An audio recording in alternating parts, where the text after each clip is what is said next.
վերջերս բավականին հաճախ մի կուսակցություն, որ ամենաշատ պատերազմն է բերել մեր ժողովրդին, խոսում է, որ եթե հանկարծ իրենք չընտրվեն,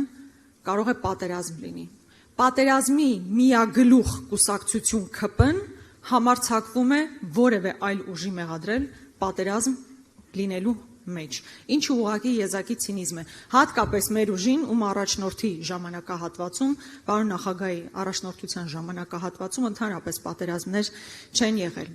Բայց հիմա էլ այն ժամանակ, երբ սահմանին կրակոց չկա, ու շատ լավ է, որ կրակոց չկա, բայց մենք բանակում ինչքան զոհեր ենք ունենում խաղաղ պայմաններում, ոչ մարտական գործողությունների հետևանքով։ Միայն 26 թվականին 4 ամիսների ընթացքում 5 զոհ ենք ունեցել բանակում, ոչ թշնամու կրակոցից։ Բանակի ներսում այնպիսի իրավիճակ է,